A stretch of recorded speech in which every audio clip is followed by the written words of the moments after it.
Hello, welcome to this week's sermon. This sermon is for the 25th of May 2025. That will be the 6th of Easter, Year C, and I'm using the second set of readings. It's also Aldersgate Sunday for those of us in the Methodist tradition. That's the Sunday when we remember the conversion of John Wesley on the 24th of May 1738. Today's readings are Zephaniah chapter 3, verses 14 to 20, Psalm 126, and Matthew chapter 28, verses 1 to 10 and 16 to 20.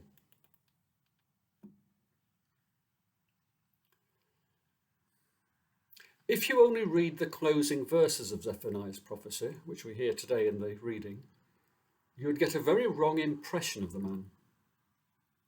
Like the majority of the Old Testament prophets, Zephaniah spends much of his time issuing dire warnings of doom, destruction, and punishment coming their way.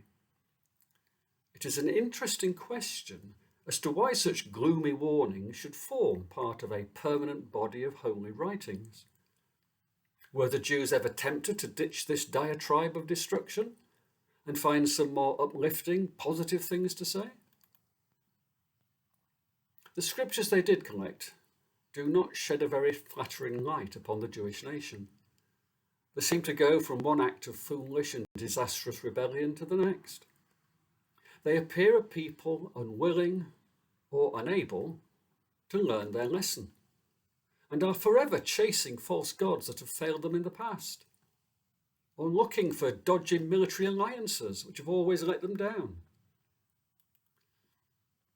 I suppose that these doom-laden scriptures were kept and treasured because they felt that they served as a warning to future generations, as well as being a valuable account of their extraordinary national story.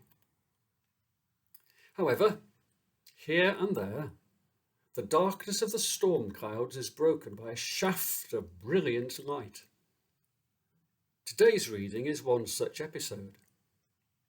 Zephaniah finishes his work by looking beyond the terrible punishment he has predicted to a time of restoration, hope, and joy. The pattern keeps on repeating. The nation goes off the track, falls prey to the illusion that they can do better with some other god than their own, or simply drift into some complacency that they act as if they have no need of any god because they can look after themselves. And at some point, the wheels really come off, and it ends in national tragedy, often involving foreign powers and either invasion or exile. The horror of their situation then turns them back to God, who relents and restores them once more, and then they're off again. And the story repeats. Although this isn't just the story of Israel. It is the story of civilizations throughout history, of nations across the globe, of social groups, political movements, and even churches, time and time again. It seems to be a deeply ingrained feature of human psychology. The world is full of stories, both great and small, of things starting off well, and then, lulled by a sense of success, the rot sets in and grows until the whole thing is corrupt and useless. But after the tragedy comes the resurrection. After decay comes the renewal, as things start again with a great outburst of joy and enthusiasm. We Methodists are the products of one of those moments of renaissance in the history of the Church. The Church of England was at a low ebb when Wesley came on the scene. The Church had eaten itself during the troubles of the Reformation. It often seems as if more effort had been expended on chasing heretics and burning the opposition than in making the gospel accessible, attractive, and life-affirming for the ordinary people of Europe. The Church of England had snuggled down to live comfortably in the lap of the king and the establishment. What need had they to pander to the needs of ordinary citizens, where they could sit back knowing that everyone would be automatically accounted an Anglican, unless they were stubborn enough to opt out by joining the dissenters, or stranger still, belonging to the suppressed Catholics. And so, by the time Wesley was ordained, the church had fallen asleep. They missed the seismic shift in society caused by the opening years of Industrial Revolution and failed to cater for the needs of the emerging urban poor and a new, literate, prosperous middle class. They were asleep at the wheel when fashion changed, which saw the religious certainties of the late medieval period rapidly run into the sand of the new rationalism of the Enlightenment and the subsequent secularization of Europe. As the church drifted unperturbed through monumental changes, young men here and there emerged, stirring the embers of faith back into life. One of those young men was John Wesley.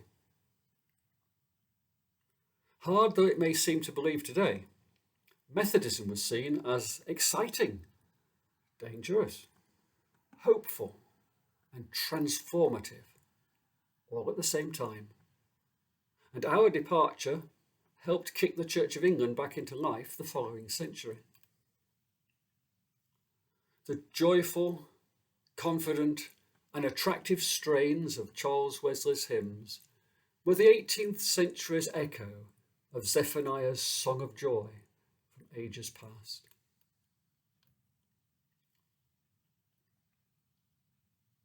In Psalm 126, we read of the reaction of Israel's neighbours as the Jewish exiles returned from Babylon.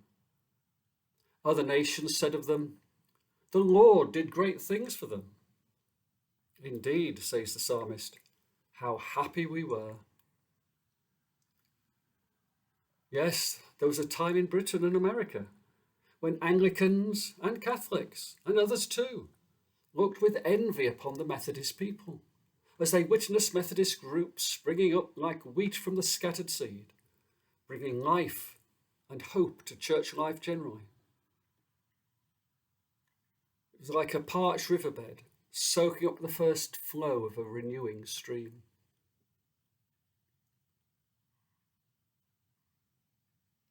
When I read Matthew's account of the first Easter day, I detect the same shudder of excitement that we have just seen in Zephaniah and Psalm 126.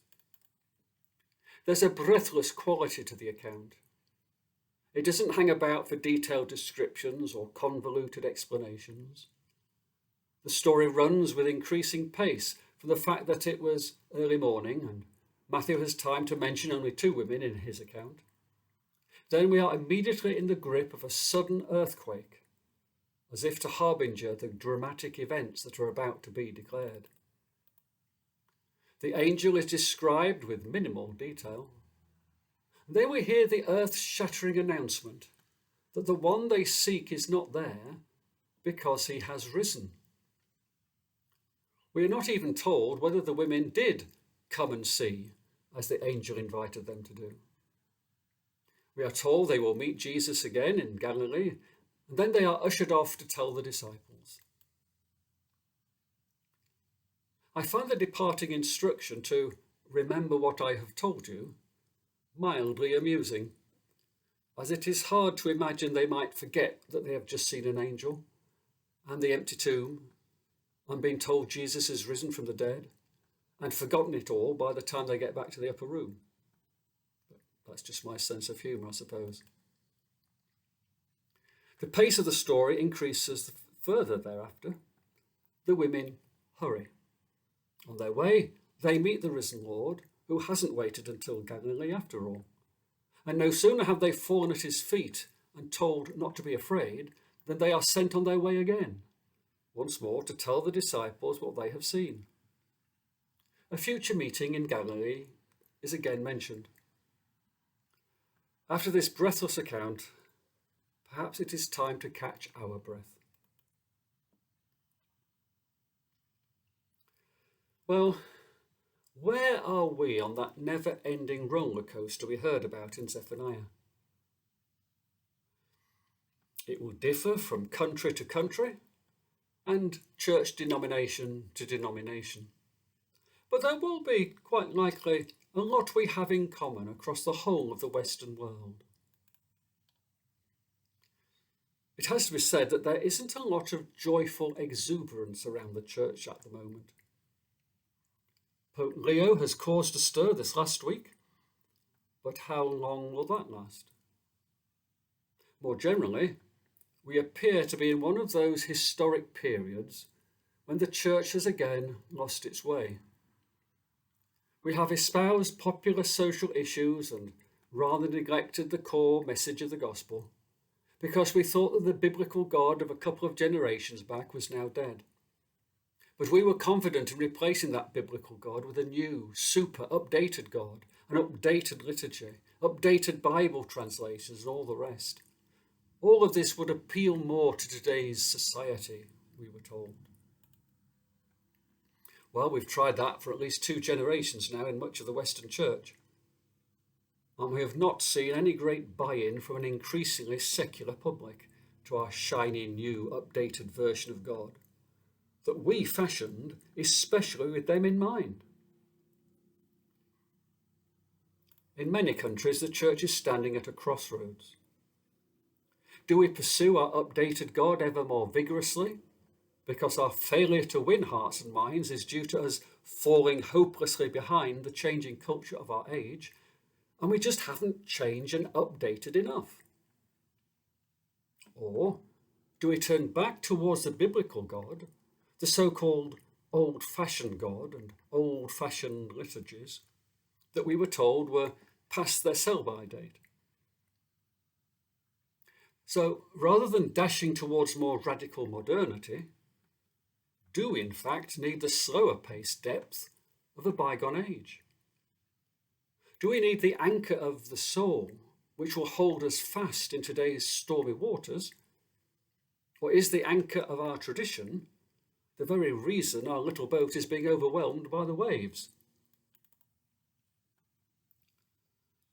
We will not all jump the same way. Which way will Pope Leo jump?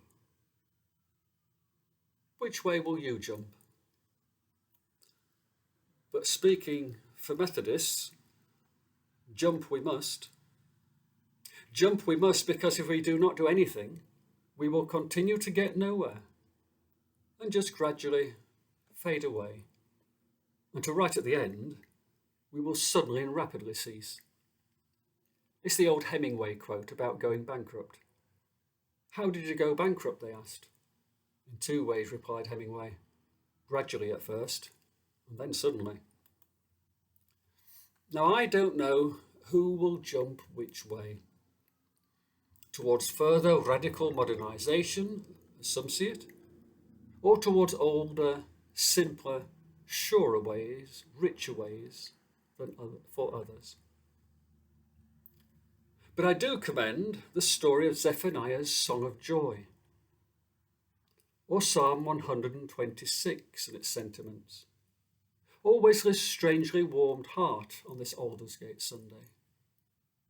And above all, I commend the resurrection of Christ himself, because these episodes promise that eventually the wheel of history does turn, and the darkness can be shattered by a sudden and brilliant ray of hope.